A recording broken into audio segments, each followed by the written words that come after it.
नमस्कार प्रिय विद्यार्थियों, वीके नॉलेज इलेक्ट्रिकल में आप सभी का स्वागत है। वैकेंसी न्यूज़ अपडेट लेकर एक बार फिर उपस्थित हूँ। वैकेंसी एमडीएल की है, Mazagon dock ship builders limited की वैकेंसी है। वैकेंसी में कुछ क्राइटेरिया ऐसा है कि आप हो सकता है कि वो क्राइटेरिया फुलफ़िल नहीं कर पाएँ, लेकिन अगर क्राइटेरिया फुलफ़िल कर पाते हैं तो अपॉर्चुनिटी बड़ी शानदार है। पूरी डिटेल से बात करेंगे, कंप्लीट वीडियो लास्ट तक ज़रूर देखना। चैनल से पहली बार जुड़े हैं तो सब्सक्राइब कर लीजिए। हम इसी तरह का अपडेट, कंटेंट और न्यूज़ नोटिफिकेशन इस चैनल पर आपको प्रोवाइड करवाते हैं। साथ ही इस वीडियो के डिस्क्रिप्शन में लिंक दिया गया है, हमारा टेलीग्राम ज्वाइन कीजिए। वैकेंसी से संबंधित जब भी कोई नोटिफिकेशन आता है, कोई इन्फॉर्मेशन आती है, कोई रिजल्ट आता है, एडमिट कार्ड आता है, तो वो सब टेलीग्राम पर लिंक आपको प्रोवाइड करवाए जाते हैं। इस वैकेंसी का नोटिफिकेशन भी आपको वहाँ मिल जाएगा, आप इसे आराम से पढ़ सकते हैं। आइए वैकेंसी पर एक नज़र डालते हैं। माय डियर, वैकेंसी एमडीएल का पूरा नाम होता है Mazagon dock ship builders limited. Bharat सरकार का उपक्रम है, गवर्नमेंट ऑफ इंडिया एंटरप्राइजेज है। पूरे भारत से कोई भी इसमें अप्लाई कर सकता है, लेकिन क्राइटेरिया थोड़ा सा क्रिटिकल है। हालांकि पहली बार इन्होंने परमानेंट बेस पे वैकेंसी की है। इससे पहले एमडीएल मोस्टली कॉन्ट्रैक्ट बेस पे ही वैकेंसी करते आए हैं। दो अलग तरह की क्राइटेरिया रखे, मैं पहले वही शेयर करना चाहूँगा, क्योंकि हो सकता है कि बहुत सारे बच्चे वो दोनों क्राइटेरिया देखने के बाद बाहर हो जाएं। सबसे पहला क्राइटेरिया तो है कि आपके पास अप्रेंटिसशिप होनी चाहिए। मैं मोस्टली आईटीआई वालों के हिसाब से बात कर रहा हूँ। अप्रेंटिसशिप होनी चाहिए आपके पास। और सेकंड जो मोस्ट इम्पोर्टेंट है, वो मिनिमम 5 ईयर एक्सपीरियंस आपके पास होना चाहिए, वो भी किसी शिप बिल्डर्स का होना चाहिए। तो ये मुझे लगता है कि क्राइटेरिया बहुत बच्चों के पास कम होगा।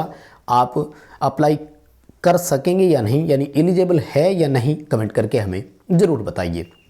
अच्छा, जो एलिजिबल है उनके लिए बड़ी शानदार अपॉर्चुनिटी है। तो आइए आपके लिए कुछ डिटेल से बात कर लेते हैं। बाकी बच्चों के लिए तो क्या, क्योंकि वो तो बाहर होने वाले हैं, शायद ही अप्लाई कर पाएँ।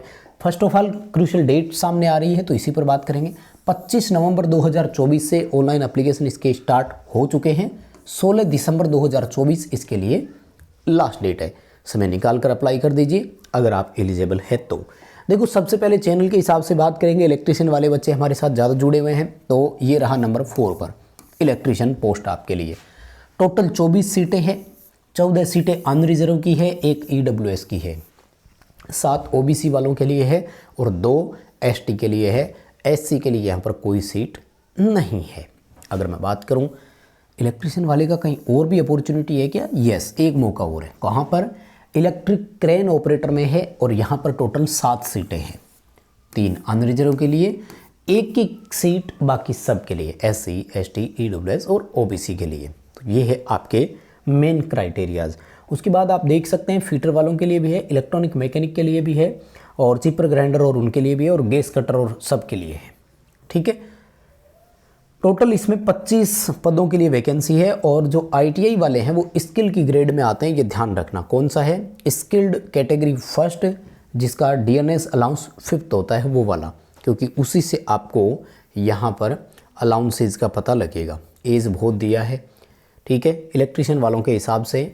और क्रेन ऑपरेटर के लिए मैं आपको क्वालिफ़िकेशन बता देता हूँ। बाकी का क्वालिफ़िकेशन तो वैसे हमने चर्चा कर ही ली कि 5 साल का एक्सपीरियंस तो चाहिए। सिलेक्शन प्रोसेस पर भी बात करूँगा। इलेक्ट्रीशियन वालों के लिए देखो, स्किल ग्रेड फर्स्ट में रखा जाएगा। Passed national apprenticeship certificate examination in the trade off electrician. अब यहाँ एक सवाल पूछा जाएगा कि क्या किसी में हो गया?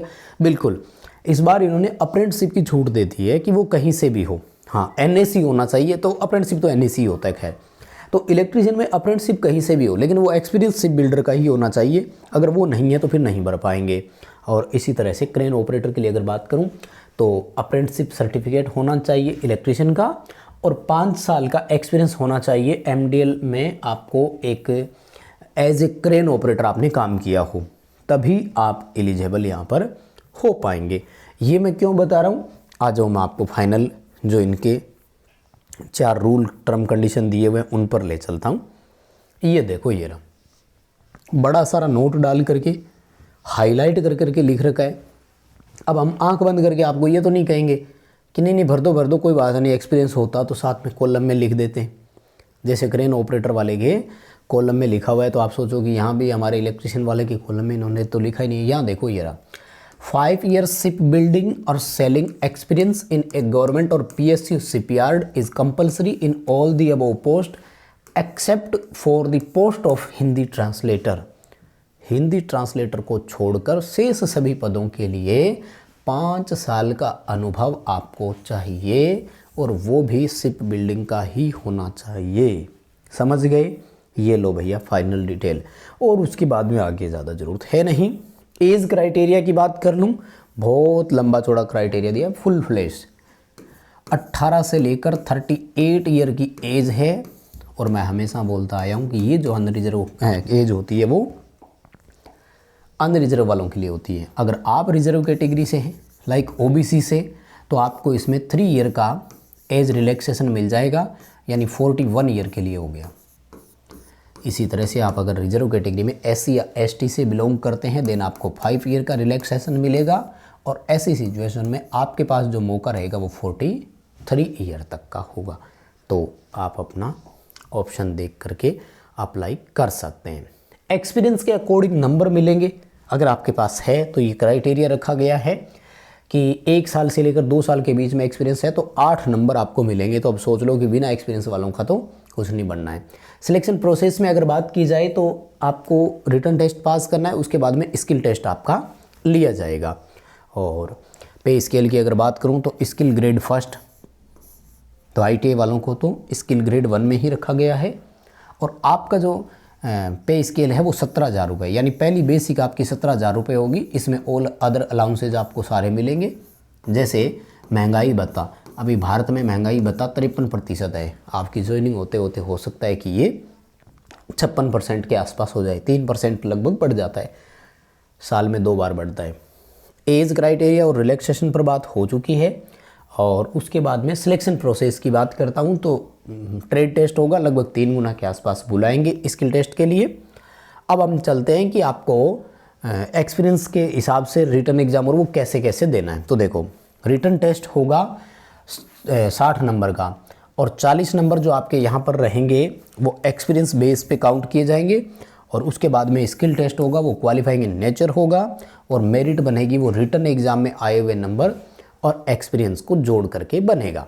यानी 60 नंबर का पेपर होगा, उसमें से कितने नंबर आए, 40 नंबर का अनुभव है, उसमें से आपने कितने नंबर लिए, डिपेंड करेगा आपके पास एक्सपीरियंस है कितना। और स्किल टेस्ट को भी क्वालिफाई करना पड़ेगा, उसके बाद फाइनल मेरिट बनेगी। ठीक है, और कोई ज़्यादा बात करने की ज़रूरत नहीं है। और कैसे कैसे क्वेश्चंस आएंगे तो 20-20-20 का सिनेरियो रहेगा इसमें। 60 नंबरों में 20 क्वेश्चन जनरल अवेयरनेस, 20 रीजनिंग के, और 20 क्वेश्चन आपके ट्रेड से रिलेटेड होंगे जो कि टेक्निकल के रहते हैं। अगर मैं आपको फॉर्म की फ़ीस के बारे में बताऊं तो 354 रुपये की फ़ीस है, 354 रुपीज़ है। और ये किस किस को देना है, 354 रुपये है सारे टैक्स वैक्स मिला करके। ये देना है अनरिजर्व कैटेगरी वालों को, OBC को और EWS को। महिला candidate, physically handicapped, ex serviceman, SC और ST, इन सभी को फीस पे नहीं करनी है। बाकी और किसी डिटेल के लिए आप ये पूरा नोटिफिकेशन डाउनलोड कीजिएगा। नोटिफिकेशन आपको हमारे टेलीग्राम पर मिल जाएगा, लिंक डिस्क्रिप्शन में दिया हुआ है। ज़रूर बताइए आप एलिजिबल है या नहीं। वीडियो अपने दोस्तों तक पहुंचाइए ताकि जो भी एलिजिबल कैंडिडेट्स हो कम से कम वो तो अप्लाई कर सके। ग्रेट अपॉर्चुनिटी है। बहुत धन्यवाद।